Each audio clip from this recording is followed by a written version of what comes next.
देखिए उदाहरण 5 कक्षा 8 का चैप्टर है तीसरा घात एवं घातांक। तो उसका उदाहरण 5 देखिए आपको किसने दे रखा को हल कीजिए।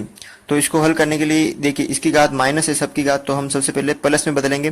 तो 1/3 तो प्लस में बदलने के लिए मैंने आपको बताया था कि a/b और इसकी घात अगर माइनस की m हो और इसको हम माइनस के स्थान में प्लस करेंगे तो b/a हो जाएगा और इसकी घात प्लस की हो जाएगी। तो यहाँ 3/1 हो जाएगा, 3/1 और इसकी घात प्लस की हो जाएगी, माइनस के स्थान पर प्लस हो जाएगी, माइनस ये 1/2 के स्थान पर 2/1 और इसकी घात माइनस से क्या हो जाएगी प्लस। ये कोष्टक के अंदर वापस बंद और ये भाग का चिन्ह, फिर 1/4 के स्थान पर हो जाएगी 4/1 और वापस इसकी घात हो जाएगी प्लस। अब इसको हम सरल करते हैं। देखिए इसको हम लिख सकते 3 की घात 2 माइनस 2 की घात 3, ये कोष्टक बंद और इस भाग को हम गुणा में परिवर्तित कर देंगे तो 1/4 और इसकी घात हो जाएगी 2। अब इसको हम सरल करते हैं तो 3 की घात 2 यानी 9 माइनस 2 की घात 3 यानी 2 इंटू 2 इंटू 2 यानी 8, ठीक है, और इंटू 1/4, ये 2 बार है तो 1/4। अब इसको हम सरल 9 में से 8 गए तो 1 इंटू 1/4 इंटू 1/4 यानी इसका हर 1। तो जब इसको हम सरल करेंगे तो 1 एकम 1 एकम 1 और 4 चौक 16, जो इसका आंसर प्राप्त होगा 1/16। ये उदाहरण नंबर 6, या इनका हर मान लेता हूं मैं 1 या 1। तो देखिए ये माइनस की घात है तो इसको हम प्लस में बदलेंगे। मैंने आपको बताया था क्वेश्चन नंबर 8 की धनात्मक वाली संख्या में परिवर्तित कीजिए, जो वही सेम क्वेश्चन है। तो यह माइनस की तो हम धनात्मक बदलेंगे तो जो हर है वो ऊपर चला जाएगा और अंश आ जाएगा नीचे। तो 1 गया ऊपर और 4 की घात 1 यानी इसकी घात 1 है तो ये 1, ये प्लस ये 1/8, ये कोष्टक के अंदर बंद, ये भाग का चिन्ह और ये 3/2 हो गए क्योंकि इसकी घात भी माइनस है, a/b है तो b/1 हो जाएगा और इसकी घात माइनस के स्थान क्या हो गई प्लस। अब इसको हम सरल करते हैं 1/4 और 1/8। तो 1/4 ये दोनों प्लस में, तो इसका जब हम लसाअ पे लेंगे तो 8 हो जाएगा, ठीक है। 8 कैसे, क्योंकि सब बड़ी संख्या कौन सी 8 के अंदर 8 का भी भाग जाता है और 4 का भी भाग जाता है, तो लसाअ पे क्या हो गया 8। फिर 4 का भाग 8 में 2 बार, 2 को मैंने 1 से गुणा किया तो 2, प्लस 8 का भाग 8 में 1 बार, 1 को मैंने 1 से गुणा किया तो 1, ये कोष्टक बंद, ये भाग को मैंने परिवर्तित कर दिया गुणा में तो ये हो गया 2/3। अब इसको हम सरल करते हैं। देखिए आगे 2 और 1 3/8 इंटू 2/3, ये कट हो गया 3 से 3 और 2/8 यानी 2 एकम 2 और 4 दूनी 8 यानी 1/4। जब हम इस उदाहरण को सरल करेंगे तो हमारे क्वेश्चन का जो उत्तर प्राप्त होगा वो 1/4 प्राप्त होगा। देखिए अध्याय 3 है जो कक्षा 8 का चैप्टर घात एवं घातांक, उसका उदाहरण नंबर 7 देखिए। यदि -2 उसकी घात x + 1 है इंटू -2 उसकी घात 3 है बराबर -2 उसकी घात 5 है तो x का मान ज्ञात करना आपको। तो इस तरह के क्वेश्चन हम 3.2 में पढ़ेंगे तो इसको आपको समझना है कि बराबर में x का मान ज्ञात करना। तो देखिए इसकी घात, इसका आधार भी 2 है, इसका आधार भी 2 है और इसका आधार भी 2 है। तो सबसे पहले इन सब का आधार समान होना चाहिए। अगर ये भाग में तो आधार समान, गुणा में तो भी आधार समान, तो इन सब का क्या होना चाहिए आधार समान होना चाहिए। तो इन सब का आधार समान है। तो अब देखिए ये दोनों किसमें है गुणा में, और हमें पता है कि a इंटू a, और अगर घाते अलग अलग हो गुणा में हो तो हम घातों को क्या करते हैं प्लस करते हैं। तो इनका आधार तो सेम है दोनों का, तो आधार तो वापस -2 होगा और घाते हो जाएगी प्लस 1 x + 1 और प्लस के ये 3, इन दोनों घातों को मैंने जोड़ दिया x + 1 + 3, ये m वाला सूत्र, और बराबर में -2, ये -2 और इसकी घात 5। अब देखिए इसका आधार भी -2 हो गया और इसका आधार भी -2 हो गया, लेकिन घाते क्या है अलग अलग है और दोनों क्या है बराबर में। तो हम क्या करेंगे घातांकों की तुलना करने पर, यानी घात के जो अंक है उनकी तुलना करने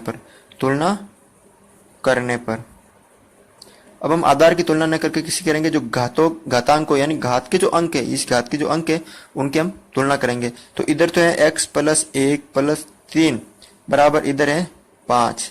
अब देखिए 1 और 3 कितने हो गए 4 हो गए, तो x + 4 बराबर 5। अब x + 4 तो x का मान ज्ञात करना है, तो 4 इधर किसके हैं प्लस के, तो इधर जाएंगे तब किसके हो जाएंगे माइनस के। तो इधर बचा x बराबर 5 - 4, यानी तो x का मान कितना है यहाँ पर 1। तो इस तरह हम इस क्वेश्चन को सरल कर सकते हैं। उदाहरण नंबर 8, चैप्टर 3 घात एवं घातांक का उदाहरण नंबर 8 देखिए, जो क्वेश्चन देखिए इसको आपको सरल करना है। तो कैसे हम सरल करते हैं, यहाँ देखिए घात के जो है वो माइनस में दे रखी है। तो सबसे पहले जो जिसके अभाज्य गुणनखंड होते हैं उनको हम सरल करते हैं।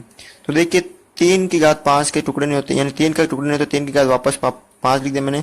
10 को हम क्या लिख सकते हैं, 2 इंटू 5 और इसकी घात है माइनस के 5 इंटू 125। 125 को हम क्या लिख सकते हैं, जब हम 125 के अभाज्य गुणन करेंगे 125 के, तो सबसे पहले 5 का भाग 25 बार, फिर 5 का दिया 5 बार, फिर 5 का, यानी 5 की घात 3, यानी 5 125 के स्थान पर लिख सकते हैं 5 की घात 3 बटा 5 के स्थान पर वापस ये 5 की घात माइनस 7 इंटू 6 को क्या लिख सकते हैं 2 इंटू 3 और इसकी घात माइनस के 5।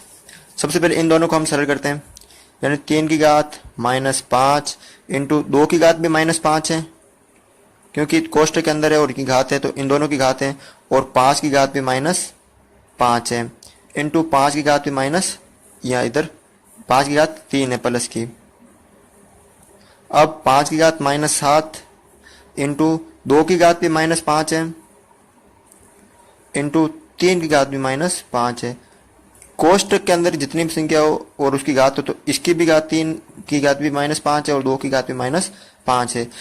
हमने एक क्वेश्चन किया था जो 8 नंबर 3.1 का, अभी जैसे हमने वहां ऋणात्मक की थी तो हम उसको धनात्मक में बदलते हैं, यानी अंश की थी तो हर में और हर की थी तो अंश में। तो देखिए ये सब ऊपर अंश में, तो इनको हम हर में भेज देंगे, और ये सब हर में, तो ये कहाँ चली जाएगी अंश में, यानी अंश हर और हर में परिवर्तित कर देंगे।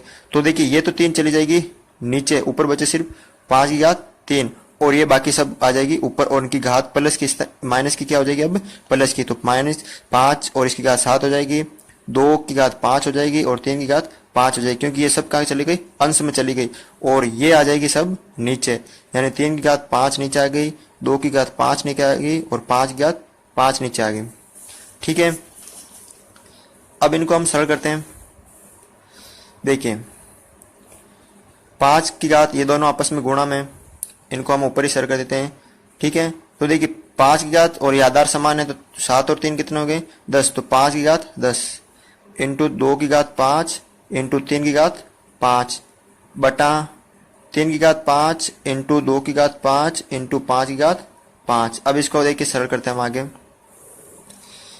ये दोनों किसमें है, ये भाग में, ये दोनों भाग में और ये दोनों भाग में, लेकिन ये 3 की घात 5 से 3 की घात 5 कट हो जाएंगे, ये 2 की घात 5 से ये 2 की घात 5 कट हो जाएंगे, तो ऊपर बचा सिर्फ 5 की घात 10 और नीचे बचा 5 की घात 5, ऊपर 5 की घात 10 और नीचे 5 की घात 5।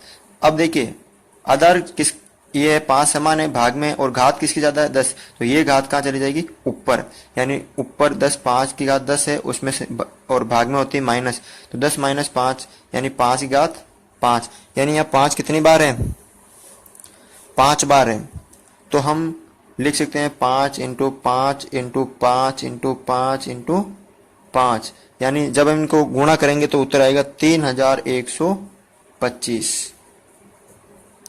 तो इस तरह हम इस उदाहरण को सरल कर सकते हैं। देखिए उदाहरण नंबर 9, 9 बटा 8 इसकी घात -3 है और 8 बटा 9 और इसकी घात भी कितनी है -2 है। तो हम सबसे पहले माइनस को किस में बदलेंगे प्लस में, तो ये 8 बटा 9 हो जाएंगे, क्योंकि 9 बटा 8 है तो 8 बटा 9 हो जाएंगे और इसकी घात माइनस के स्थान पर प्लस के 3, और ये 9 बटा 8 हो जाएंगे और इसकी घात माइनस के स्थान पर प्लस की 2।